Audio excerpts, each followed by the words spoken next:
오늘 말씀은 제목은 하나님은 전능하신 분이시다. 제14장 하나님은 전능하신 분이시다 라는 것을 오늘 같이 나누도록 하겠는데요. 성경 말씀은 창세기 17장 1절 말씀. 아브라함이 99세 때에 여호와께서 아브라함에게 나타나서 그에게 이르시되 나는 전능한 하나님이라 너는 내 앞에서 행하여 완전하라. 아멘. 오늘 같이 하나님의 속성에 대해서 우리가 나누고 있는데요. 오늘 나눌 하나님의 속성은 전능한 분이시다입니다. 성경에는 하나님의 전능성을 이렇게 증명하는 보석 같은 말씀들이 많이 있습니다. 그런데 이 토저도 책에 여러 가지 있었지만 제가 오늘 본 말씀은 창세기 17장 1절 말씀만 봤습니다. 또 계시록 19장 6절 말씀을 제가 읽어드리면 또 내가 들으니 허다한 무리의 음성과도 같고 많은 물소리와도 같고 큰 우레소리와도 같은 소리로 이르되 할렐루야 주 우리 하나님 곧 전능하신 이가 통치하시도다 라고 계시록 19장 6절 말씀이 있습니다. 오늘은 전능성을 증명하는 이렇게 말씀들이 성경에 많이 있지만 저는 특별히 오늘 창세기 10장 1절 아브라함에게 하셨던 하나님의 말씀과 또 요한계시록 19장 6절 이게 두 구절만 봤습니다. 하나님은 전능한 분이시다라는 속성을 먼저 우리가 살펴볼 때 제일 먼저 해야 할 것은 전능이라는 말을 정의하는 것입니다. 이 전능이라는 말이 과연 무슨 뜻인가? 라고 할 때 이 전능한 오늘 17장 1절 보면 전능한 하나님이라 라고 할 때 이 전능한 뜻은 영어 단어로 omnipotent에서 omni는 모든을 뜻하고 potent는 행할 수 있는 또는 능력을 가지고 있는 이란 뜻입니다. 그래서 이것을 직역을 하면 전능한이란 말은 모든 것을 할 수 있는 모든 능력을 가지고 있는 이란 뜻입니다. 그러니까 전능한 하나님이라고 하면 모든 것을 할 수 있는 하나님, 모든 능력을 가지고 있는 하나님이라는 뜻이겠죠.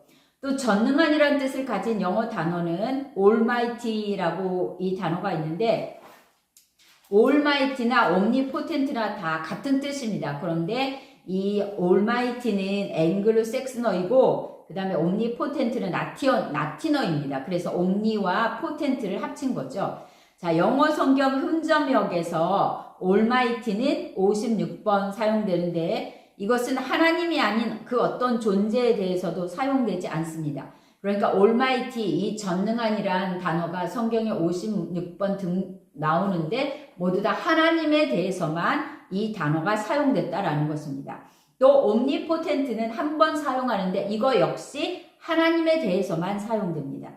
이는 당연한 것인데요. almighty는 무한히 절대적으로 풍부한 능력을 가지고 있는 이란 뜻으로서 당신이 무한한 그리고 절대적이라는 단어를 써야 한다면 그 단어는 오직 하나님 한 분에게만 우리가 사용할 수 있다라는 뜻입니다. 당신이 이성을 통하여서, 그러니까 우리가 이성을 가지고 있죠. 우리가 지식을 탐구하거나 무엇을 연구할 때 다 우리는 이성적인 사고를 통해서 우리가 그러한 것들을 갖는데 이성을 통해서 통하지 않고는 아무것도 알 수 없다라고 믿는다고 하면 당신은 참된 지식이 없다라고 토저는 말합니다. 만일 당신에게 계시를 통한 지식이 있다면 당신은 지식이 있는 것이다 라고 말합니다. 그러니까 우리의 인간의 이성으로만 모든 것을 알 수 있다라고 한다면 참된 지식이 없다라고 말하는 거고 계시를 통한 지식이 있다고 하면 이 계시라는 것은 인간의 이성, 인간의 지혜로는 알 수 없고 신이 부여한 그 신이 깨우쳐 알게 함으로써 우리가 알 수 있는 그것을 계시라고 하는데요. 그러니까 인간의 이성으로서는 알 수 없는 신적인 신이 우리에게 보여줄 때만 우리에게 가르쳐 줄 때만 알 수 있는 이것이 계시인데 이 계시를 통한 지식이 있다고 하면 우리는 지식이 있는 것이다 라고 이렇게 말하는 겁니다. 그렇기 때문에 베드로는 베드로후서 1장 21절에 이렇게 말합니다. 예언은 언제든지 사람의 뜻으로 낸 것이 아니요 오직 성령의 감동하심을 받는 사람들이 하나님께 받아 말한 것임이라 라고 말합니다. 이 하나님은 선지자들을 통해서 예언하신 이 모든 것들이 성경을 통해서 성취되고 이루어졌죠. 그런데 이 예언은 하나님으로부터 받아서 말하고 전한 것이고 기록된 것인데 이것은 사람의 이성으로는 알 수 없는 거죠. 그런데 이러한 예언은 사람의 뜻으로 낸 것이 아니고 하나님을 통해서만 올 수 있다라는 것입니다. 그러니까 여기서 우리가 말하는 것은 이성을 통하지 않는 계시를 통한 이 지식이 참된 지식이다. 이성만이 지식이다라고 하는 것은 아니다. 틀린 것이다 라고 말하는 것입니다. 그런데 당신이 일단 계시를 통하여 지식을 갖게 되면 이성은 때때로 무릎을 꿇고 주 우리 하나님 곧 전능하신 이가 통치하시다 라고 고백하면서 계시를 통한 지식이 참이라고 인정하게 된다라는 것입니다. 그러니까 우리는 자연 계시와 특별 계시가 있는데요. 계시가 아까 제가 말씀했듯이 계시라는 것은 사람의 지혜로는 알 수 없는 신을 통해서만 신이 보여주고 가르쳐 줌을 통해서만 알 수 있는 것을 계시라고 하는데 자연 계시와 특별 계시가 있죠. 자연 계시는 하나님이 우주 만물을 통해서 하나님이 이 모든 것들을 창조하셨으며 하나님이 계시다라는 것을 우리에게 보여주는 것으로서 이게 자연 계시라고 하면 특별 계시는 우리가 사랑하고 아끼는 이 성경이 특별 계시입니다. 이 성경을 통해서 하나님은 내가 누구이고 내가 어떠한 존재이며 내가 이 세상을 어떻게 이루고 통치하고 다스려 가는지 처음부터 끝까지 어떠한지에 대해서 성경을 통해서 우리에게 계시해주고 있습니다. 그런데 이러한 계시를 통해서 우리가 지식을 갖게 되면 이성으로선 깨달을 수 없었던 그러한 것들을 우리가 깨닫게 될 때 어떻게 하냐면 이렇게 고백한다는 거죠. 하나님 외에 다른 신이 없습니다. 하나님만이 참된 지식이고 참된 지혜이며 참된 하나님이시다라고 이렇게 고백하게 된다라는 것입니다. 이렇게 고백한다라고 토저는 이렇게 말하면서 오늘 세 가지 명제를 간략하게 제시를 합니다. 하나님이 전능한 분이시다라와 관련해서 토저는 우리에게 다음과 같은 세 가지 명제를 간략하게 제시하고 있는데요. 첫 번째 명제는 뭐냐면 하나님은 능력이 있다는 것입니다. 하나님은 능력이 있다. 이 진리를 부인할 사람은 아무도 없을 것입니다. 우리가 신약 성경에 13개의 서신서를 지은 이러한 최고의 지성을 소유한 이렇게 사도 바울이 로마서 1장 20절에 이렇게 말씀을 하고 있습니다. 로마서 1장 20절에 사도 바울은 창세로부터 그의 보이지 아니하는 것들 곧 그의 영원하신 능력과 신성이 그가 만드신 만물에 분명히 보여 알려졌나니 그러므로 그들이 핑계하지 못할지니라. 제가 아까 계시에는 자연 계시와 특별 계시가 있다라고 이렇게 말씀을 했는데 이 1장 20절에서는 자연 계시를 말하는 거죠. 창세로부터 하나님이 태초에 이 모든 만물을 창조하셨는데 창세로부터 하나님의 보이지 않는 것들 곧 영원하신 능력과 신성이 그가 만든 이 모든 만물에 나타나 있다. 이것을 보면 우리는 그 하나님을 알 수 있다. 그렇기 때문에 누구든지 이것을 핑계하지 못한다 라고 이렇게 말하는 것입니다. 우리는 하나님이 만드신 이 모든 우주 만물을 통해서 하나님의 신성과 하나님의 능력을 볼 수 있다라는 것입니다. 당신이 밤하늘의 별들을 바라보면서 우리는 하나님의 영원한 능력을 볼 수 있습니다. 그러한 것들을 보면 또 그 자연 만물을 통해서 하나님의 놀라움과 하나님의 신성을 우리가 볼 수 있습니다. 우리는 이러한 것들을 통해서 하나님의 능력이 있다라는 것을 알 수 있다라는 것입니다. 아더 핑크는 거룩함이 하나님의 이 성품이라고 한다고 하면 하나님의 권능은 그가 권세와 능력은 그가 행하고 이루어내는 모든 일에 대한 완벽함을 제공하고 하나님의 권능은 그가 성취해내는 모든 일에 생명과 능력을 부여한다고 말하고 있습니다. 그러니까 거룩한 하나님의 성품이라고 하면 하나님의 가진 능력은 하나님의 행하시고 이루어 만들어낸 그 모든 것들을 통해서 우리가 볼 수 있다라고 말하는 것입니다. 아무리 지혜와 이렇게 능력이 있다고 말하는데 그 지혜를 완벽하게 성취할 능력이 없다고 하면 그 말은 공허한 거죠. 예를 들어서 어떤 사람이 자신에게는 무엇을 만들어낼 능력이 있고 그 많은 지혜가 있다라고 이렇게 호언장담하면서 어디에 가서든지 말을 하는데 정작 그것을 실현하지 못하고 그것을 만들어내지 못한다고 하면 자기가 가진 능력과 지혜가 있다라고 하는 이 말이 공허하다라는 거죠. 그런데 하나님은 이 하나님의 지혜로 이 세상을 창조하시고 그 모든 것들을 다스리시고 주관하시며 오늘에 이르기까지 이 모든 것들을 이끄시고 계심으로 하나님의 능력을 보여주고 계시는 것이다 이 말입니다. 그렇기 때문에 하나님께는 능력이 있는 것입니다. 그분이 가지신 것에는 한계가 없고 그분은 절대적인 분이십니다. 그분과 관련된 것은 무엇이든지 절대적이며 또 하나님은 전능하신 분이시다라는 것을 우리가 볼 수 있습니다. 두 번째 명제는 하나님은 모든 능력의 근원이시다. 하나님이 모든 능력의 근원이시다라고 말하는 것입니다. 앞서 전능한이란 이 단어 omnipoten트를 말할 때 모든 것을 할 수 있는 또 모든 능력을 가지고 있는 이라는 그러한 단어라고 살펴봤는 것처럼 하나님은 모든 능력의 근원이시다라는 것입니다. 우리가 앞서 스스로 존재하는 자라고 할 때에 근원이 없는 근원, 기원이 없는 근원, 기원이라고 말씀하셨던 것처럼 모든 그 능력의 근원이 하나님이시다라는 것입니다. 근원은 그것으로부터 흘러나온 것들보다 더 큰 법이죠. 그러니까 근원에서 무엇이 흘러나왔다고 하면 이 흘러나온 것은 이 근원보다는 작다라는 거죠. 같거나 작다라는 것이죠. 그러니까 모든 능력이 하나님으로부터 흘러나왔다라고 하면 이 흘러나온 것보다 하나님의 능력이 더 큰 것이다 라고 말하는 것입니다. 그러니까 하나님은 모든 것들의 기원이시고 모든 것들의 근원이시다라고 할 때에 모든 능력의 근원이시고 기원이시다라는 것입니다.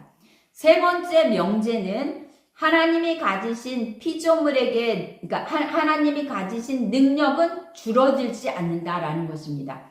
앞에 모든 능력의 근원이 하나님이라고 했는데, 그러면 그 근원에서 흘러나오는 이 능력을 준다고 하면 하나님의 능력은 줄어드느냐라고 할 때 하나님의 그 능력은 결코 줄어들지 않는다라는 것입니다.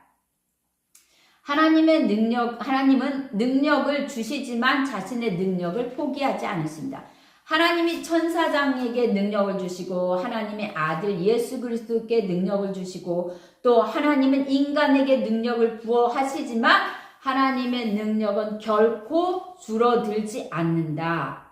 변함이 없다라고 말하는 것입니다.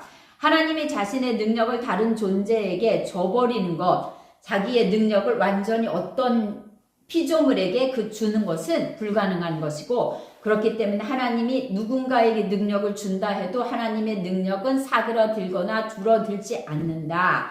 변함이 없으시다라는 것입니다. 우리가 하나님의 능력을 믿지 못하고 불안에 떠는 것은 비행기의 좌석에 앉은 파리가 비행기가 자기를 쓸어 나르지 못할까봐 두려워 전전긍긍하는 것 같다라고 이 토저가 이 비유를 하나 들었는데요. 우리가 비행기를 타죠. 사람들이 이게 지금 제주항공이 이렇게 그 공항에서 불의의 사고로 많은 인명 피해를 얻었죠. 그런데 저도 작년에 10월 달에 제주항공을 타고 태국을 갔다 왔죠. 그러다 보니까 정말 남일 같지 않고 그때의 그 안의 것들이 그려지기도 했는데요. 이것처럼 사람이 비행기에 많은 사람이 타죠. 그런데 그 무리에 파리가 한 마리 끼었다고 하면 이 파리가 이렇게 생각하는 거죠. 아, 이 비행기가 나를 이렇게 과연 내가 목적지까지 나를 실어 나를 수 있을까? 나의 무게를 감당하지 못해서 혹 이 비행기가 추락하는 건 아닐까? 이러한 걱정을 한다라는 것이죠. 그러니까 인간이 파리와 같은 거죠. 하나님의 그 능력은 무한하시고 엄청나고 그 한계가 없으신데 우리가 그 하나님의 능력을 이 파리처럼 걱정하고 근심하고 염려한다라는 것을 이 토저는 이 비행기 안에 파리와 빗대어서 얘기를 하고 있습니다. 전능하신 큰 하나님은 자신의 거대한 날개를 펴서 바람을 타고 행하신다. 이런 하나님을 당신이 떠받치실 것이다. 그러니까 이런 하나님이 우리를 떠받치실 것이다 라고 말하는 것입니다. 히브리서 1장 3절에 하나님이 이렇게 말씀하시죠. 그의 능력의 말씀으로 만물을 붙드신다 라고 이렇게 말씀이 있습니다. 하나님은 만물을 담고 계시고 지속시키시며 떠받치신다 라는 것입니다. 하나님이 어떠한 분이신지 하나님의 능력이 얼마나 큰지를 알지 못하고 우리가 하나님을 다 알지 못하기 때문에 우리의 이해로 우리의 이성으로 하나님을 이해하려다 보니까 하나님을 우리의 눈높이로 끌어내려서 우리와 같이 하나님이 같은 동급인 것처럼 생각을 하다 보니까 하나님에 대해서 우리가 걱정하는 것처럼 하나님도 이렇게 하실 수 없을 거야. 우리가 이것을 못하는 것처럼 하나님도 이것을 못하실 거야 라고 하나님을 우리의 수준으로 끌어내려서 우리가 그렇게 하나님을 생각한다라는 것입니다. 그런데 하나님은 능력이 있으시고 또 그 하나님은 모든 능력의 근원이시고 또 하나님의 능력은 결코 변함이 없고 어떤 상황 가운데서도 줄어들지 않고 그 능력으로 모든 만물을 담고 계시고 그 모든 것들을 지속시키시고 모든 것들을 떠받치신다라는 것입니다. 그렇다면 우리가 이 하나님의 능력과 전능하신 하나님의 능력을 생각할 때 우리가 하나 헤아려 볼 것이 있는데 그것이 뭐냐 하면은 자연 법칙입니다. 우리가 태초에 하나님이 이 모든 것들을 만드시고 다스리시고 통치하시죠. 그 능력, 이 모든 것들을 주관하시는 이러한 것들, 우리가 아까 말했듯이 자연 계시, 이 모든 것들을 주관하시는 그 속에서 하나님의 능력을 볼 수 있다라고 하는데 우리 일상에서 일어난 이 모든 것들을 자연 법칙이라고 한다고 하면 이 자연 법칙이 무엇인가에 대해서 한번 우리가 살펴보도록 하겠습니다. 당신은 하나님께서 우주의 모든 능력을 갖고 계시다라는 말이 옳다라고 인정하실 것입니다. 하지만 그러면 자연 법칙은 어떻게 되는 것이냐라고 물을 수 있겠죠. 우리가 자연 법칙이라고 할 때 이 법칙이 무엇인가를 토저는 두 가지로 이렇게 나눠서 의미를 설명하고 있습니다. 그 법칙이라는 말에 두 가지 의미로 이렇게 설명을 하고 있는데 첫 번째 의미는 국가가 부한 외적인 규칙입니다. 그러니까 법칙이 무엇이냐라고 할 때 첫 번째 의미는 국가가 부과한 외적인 규칙. 또 하나는 뭐냐면 과학자, 철학자 그리고 대중이 사용한 의미인데 엄밀히 말해서 이것은 법이 아니라 하나님이 자신의 능력과 지혜로 이 피조 세계를 활동하게 하는 방식인데 이것이 이제 자연 법칙이다라고 부르는 거죠. 그러면 첫 번째 국가가 부과한 외적인 규칙으로서의 법칙을 살펴보면 이런 거죠. 만약에 제가 운전을 하다가 어떤 다급한 일이 있어서 도로 길가에, 그러니까 도로 한 차가 다니는 그 도로에 차를 주차해 놓고 잠깐 내 볼일을 보러 갔다. 뭐 1시간 정도. 그럼 난 돌아왔을 때 나의 차는 거기에 없을 것입니다. 왜? 불법 주정차를 했기 때문에 그 누군가의 주차 단속반에 의해서 나의 차가 이동이 돼 있겠죠. 불법 차량이 보관되어 있는 곳으로 차가 이동돼 있을 것이죠. 그건 뭐냐면 나라에서 정한 법칙인 거죠. 나라를 운영하고 지탱하고 통치하기 위한 수법으로 만들어진 그 법칙에 의해서 우리가 제재를 받는 거죠. 이러한 이 법칙에 대해서는 우리가 선택을 하든지 안 하든지 뭐 여러 가지 있죠. 불법을 하던가 살인이든 강도행위 이러한 것들은 이 외적인 법칙에 의해서 제재를 받는데 우리가 선택을 하거나 그것을 행하거나 그것을 어기거나에 따라서 법에 제재를 받는 거죠. 이것이 외적인 법칙이라고 하면 두 번째 살펴보는 것은 우리가 속히 말하는 이 자연 법칙, 하나님이 피조 세계를 이렇게 다스리는 이러한 것들 자연 법칙이라고 부르는데 이것은 사물이 존재하는 방식을 말하는 것입니다. 예를 들어서 우리가 자연 법칙이라고 하면 제가 땅에다가 콩을 심으면 거기에서 콩이 나죠. 그래서 우리 속담에도 팥 심은 데 팥 나고 콩 심은 데 콩 난다라는 것은 자연 법칙입니다. 심은 대로 그게 거두어 드리는 거죠. 팥을 심었는데 사과가 열리진 않죠. 이게 자연 법칙입니다. 그런데 이거는 법이라기보다는 자연 현상이라고 할 수도 있죠. 자연 법칙은 하나님이 행하시는 길이라고 말할 수 있고 또 하나님은 이 자연 법칙을 통해서 일을 하십니다.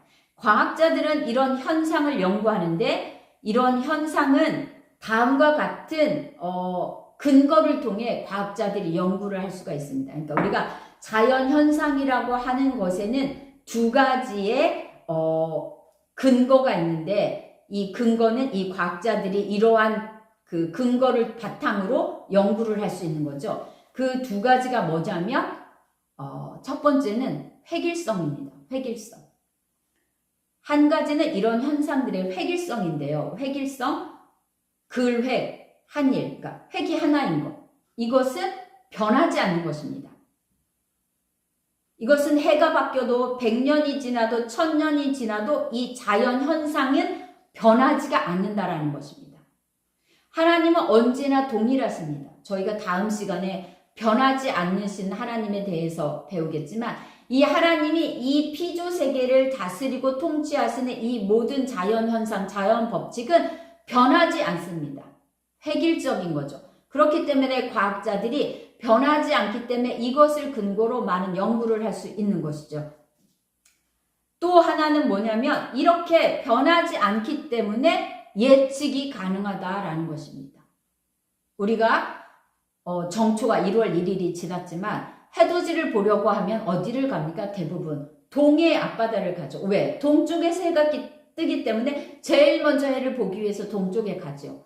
이것처럼 하나님이 이 자연 현상을 다스리는데 이 자연 법칙은 변하지 않고 그러다 보니까 예측이 가능한 거죠. 그렇기 때문에 과학자들도 이러한 근거, 변하지 않고 예측이 가능한 것 안에서 과학자들이 연구를 하는 건데 우리가 이 변하지 않고 그 다음에 예측이 가능하기 때문에 어떠한 일이 있냐면 비행기가 우리가 하늘을 보면 길이 없지만 그 안에 길을 볼 수 있고 바다에 길을 볼 수 있던 것처럼 이러한 공학이라던가 항법이라던가 이러한 것들이 가능하다는 것입니다. 하나님은 자신이 하신 약속을 반드시 지키십니다. 하나님은 이 하나님이 만드신 이 피조 세계를 하나님의 친히 하나님의 방법으로 이끄시고 인도하시고 이 모든 것들을 다스리십니다. 그런데 이 우리가 자연 현상, 자연 법칙이라고 하는 것은 변하지 않고 언제든지 반복되고 동일하게 이루어지는 이것을 우리가 믿기 때문에 우리가 그것을 안심하기 때문에 우리가 일상을 살아갈 수 있는 거죠. 또 이런 것들이 예측이 가능하기 때문에 우리가 계절이 바뀌어도 두려워하지 않고 어떤 변화가 와도 두려워하지 않고 그것에 적응하면서 살아갈 수 있는 것이죠. 공학이나 천문학, 화학, 항법 그리고 그 다른 모든 학문이 가능한 것은 이런 자연현상이 언제나 획일적이고 예측 가능하기 때문이라는 것입니다. 자연법칙은 하나님의 행하시는 길이요 그분이 자신의 우주에서 만물을 다스리시는 방법이라고 말하지 않을 수 없습니다.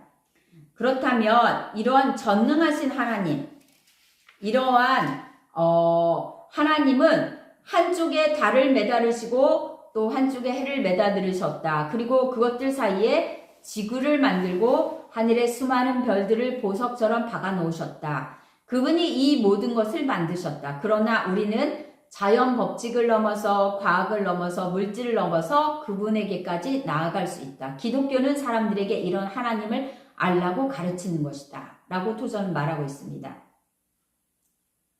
하나님께는 우리가 이러한 하나님, 기독교는 이 모든 자연 만물을 통치하시고 다스리시는 이 하나님을 아버지라 부르며 그 하나님 앞에 우리가 나아갈 수 있는 존재라고 말을 하고 있습니다. 이러한 하나님께서 이러한 그 모든 능력을 가지고 계시고 모든 것을 할 수 있는 이 하나님이, 전능한 하나님이 과연 우리에게는 어떤 의미를 담고 있는가라는 것을 한번 생각해 보도록 하겠습니다. 아더 핑크는 하나님의 권능을 세 가지로 정의했는데요. 첫째는 하나님이 자신이 기뻐하고 원하는 뜻에서 행하신다. 둘째, 자신의 무한한 지혜를 따라 결정하신다. 셋째, 선한 의지를 가지고 원하는 것은 무엇이든지 이루어낸다 라고 정의를 했습니다. 그러니까 우리가 전능한 하나님이기 때문에 무엇이든지 할 수 있고 무슨 능력이든지 다 가지고 계시는데 하나님은 그 가신 능력을 자신이 기뻐하는 일에 또한 자신이 가진 무한한 지혜에 따라 또 선한 의지를 따라 무엇이든지 이루어 내신다라고 말하는 것입니다. 하나님께서는 자신이 원하는 모든 것을 할 수 있는 능력이 있기 때문에 그분께는 더 어려운 것도 쉬운 것도 없습니다. 단지 어렵다 쉽다라는 것은 우리에게 해당이 되는 것입니다. 하나님에게는 모든 능력을 가지고 있기 때문에 하나님이 할 수 없는 일이 없다라는 것입니다. 이것이 우리에게 어떠한 의미이냐라는 것입니다. 제가 짧게 얘기를 하면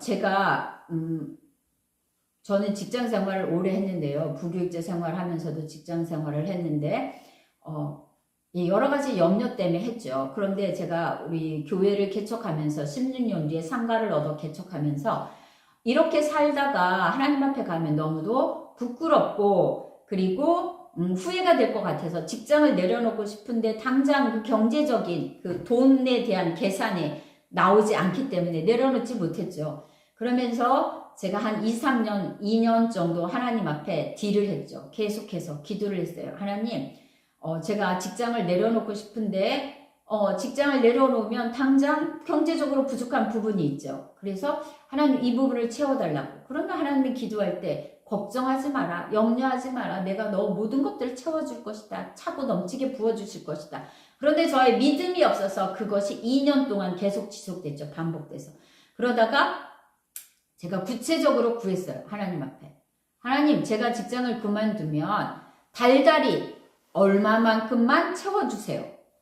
제가 믿음이 없어서 제 직장 다닐 때 급여만큼 200만 원 채워주세요. 이렇게 해야 되는데 믿음이 없어서 하나님이 200만 원을 구하면 채워주지 않을 것 같아서 채워주신다 하지만 내 머리로는 하나님 앞엔 그게 어려울 것 같다라는 생각에 저는 아주 믿음이 없어서 4분의 1만 구했습니다.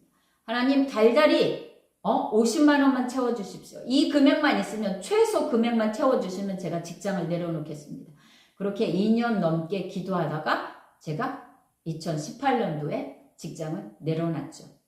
그런데 지금 2025년 이제 1월 달이죠. 전 그래서 2020년부터 19년도부터 2020, 21, 23, 24 저의 11조 금액을 카렌다 탁상 달력에다가 매월 기재를 합니다. 그리고 1년 동안 그것을 합계를 내죠. 과연 하나님이 올 1년 동안 저에게 얼마만큼 부어주셨나? 그런데 저는 믿음이 없어서 50만 원만 구했지만 하나님은 더 넘치게 차고 부어주셨죠. 그렇게 생각하면 제가 더 많이 구할 걸. 이거는 제 사례지만 하나님 앞에는 어려운 일이 없고 그 모든 것들이 다 쉬운데 인간적인 생각에 이것은 어려울 것 같아서 뭐 감기는 고쳐주고 암은 어려울 것 같고 돈 100만 원은 하나님 앞에 구하면 될 것 같지만 1억을 1000만 원을 구하면 하나님이 어려울 것 같아. 이런 생각은 인간적인 생각이라는 것이죠. 하나님에게는 한계가 없다라는 것입니다. 하나님께서는 불가능한 일이 없으십니다. 하나님은 모든 것을 할 수 있고 모든 능력들을 가지고 계십니다. 단 아까 아더핑크가 말한 것처럼 하나님의 뜻에 따라 하나님의 무한한 지혜에 따라 하나님의 선한 의지에 따라 그 모든 것들을 이루신다라는 것입니다. 그렇기 때문에 하나님이 오늘 전능하신 하나님이다 라는 이 하나님을 나누는 목적은 하나님이 어떠한 분이신가를 아는 것과 더불어 그 하나님이 과연 나에게 어떠한 의미이냐 이런 것들을 우리가 삶에 적용하면서 살아가야 되기 때문에 하나님께는 불가능한 일이 없다라는 것입니다. 모든 것들을 할 수 있다라는 것입니다. 하나님께는 어려운 일이 없습니다. 모든 것들을 다 하실 수 있습니다. 그렇기 때문에 하나님은 힘들이지 않고 하나님께서 우리의 구속을 이루는 그 일, 구속을 이루시기 위해서 아들 예수 그리스도를 주시기까지 하신 하나님, 이 하나님을 주셨는데 더한 것도 주시지 않겠느냐라는 것입니다. 그래서 마태복음 7장 11절에 너희가 악한 자라도 좋은 것으로 자식에게 줄 줄 알거든 하물며 하늘에 계신 아버지께서 구하는 것을 자기에게 구하는 것을 주시지 않겠느냐. 하늘에 계신 너희 아버지께서 구하는 자에게 좋은 것으로 주시지 않겠느냐라고 말하는 것입니다. 여러분, 우리는 하나님께 이러한 능력을 가진 하나님 앞에 무엇이든지 구할 수 있습니다. 또 그 구한 것들을 하나님이 주실 때까지 믿음으로 기대하면서 나아가는 것은 우리의 몫입니다. 하나님께 무엇을 구한다 할지라도 하나님께서 그것을 주시지만 성경에는 또 이러한 것들이 있죠. 하나님은 무엇을 약속하시지만 거기에 조건이 붙을 때가 많습니다. 너희가 이렇게 하면 내가 주겠다. 구약에 있는 많은 인물에 성경에 있는 많은 인물을 보면은 하나님이 이렇게 하면 너에게 복을 주겠다. 너는 이것을 행하면 내가 너에게 무엇을 하겠다라고 이렇게 말하는 것이 많이 있습니다. 그런데 때로는 우리는 조건은 무시하고 약속 이행만을 하나님 앞에 구할 때가 있는데 그렇게 할 땐 하나님이 약속을 들어주지 않겠죠. 왜? 너에게 내민 이 조건을 너는 왜 행하지 않았느냐라고 말할 수 있겠죠. 그러니까 우리가 하나님은 모든 것을 할 수 있고 모든 능력을 가지고 있기 때문에 우리는 누구든지 하나님 앞에 아버지라 부르며 우리의 필요를 구할 수 있지요. 그런데 그것이 하나님의 뜻에 합하고 하나님의 선한 지혜에 합하고 하나님의 선한 의지에 합할 때 그 모든 것들은 다 이루어진다라는 것입니다. 또 하나님 앞에 하나님이 말씀으로 우리에게 요구하신 조건이 있다면 우리는 그 조건을 이행함으로써 하나님 앞에 약속 이행을 요구할 수 있습니다. 그래서 때로는 하나님 앞에 하나님의 말씀을 가지고 하나님 앞에 구하십시오라고 말하기도 하죠. 하나님의 말씀에 이러하면 이렇게 하신다 하셨으니 하나님 이것을 이루어 주세요라고 이렇게 구할 수 있다라는 것입니다.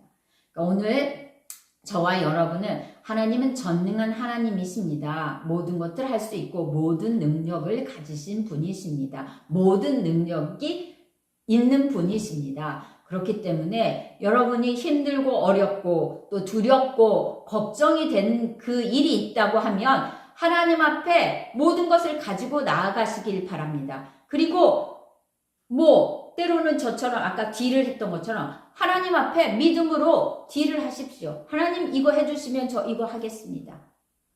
그것을 저는 나쁘다고 생각하지 않아요. 기드온도 그랬듯이 여러분이 힘들고 어려울 때 하나님은 멀리 계신 하나님이라서 우리가 고통당하고 고생당하고 어려움 가운데 놓일 때 외면하시지 않습니다.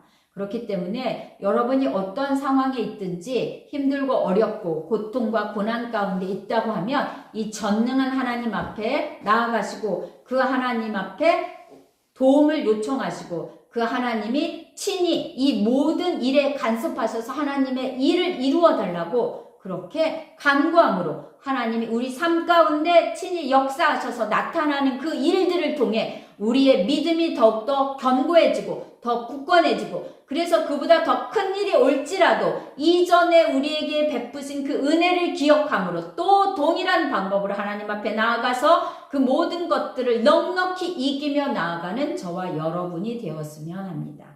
자, 기도하도록 하겠습니다.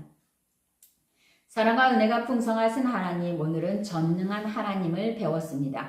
하나님의 능력은 무한하시고 가지신 능력들은 모든 것들을 이루시고도 남을 수 있는 능력임을 우리가 오늘 나눴습니다. 하나님, 우리가 이 자연 법칙을 통해 하나님 어떻게 이 모든 것들이 변하지 않고 동일하게 이렇게 이루어가는가 그 위험 앞에 우리가 경탄하면서 하나님 앞에 위험 앞에 그 놀라움을 고백했던 것처럼 그 능력은 우리의 삶 가운데도 동일하게 역사하시고 동일한 능력으로 우리에게 임한다라는 이것을 우리가 깨닫고 다시금 하나님 앞에 믿음으로 나아가 우리의 힘들고 어렵고 고통과 고난 가운데 있으며 우리가 넘어야 될 그러한 모든 산들을 하나님 앞에 구하고 그 하나님으로부터 넉넉히 이기며 나아가는 우리가 될 수 있도록 하나님 도와주시옵소서. 우리가 하나님을 믿고 의지하며 나아갈 때에 하나님은 모든 것들을 할 수 있다라는 그 고백이 우리의 삶 가운데 우리의 입술 가운데 드러나고 나타날 수 있고 증거할 수 있는 우리의 삶이 되도록 도우시고 인도해 주시옵소서. 이 모든 말씀 우리 주 예수 그리스도의 이름으로 기도드렸습니다. 아멘.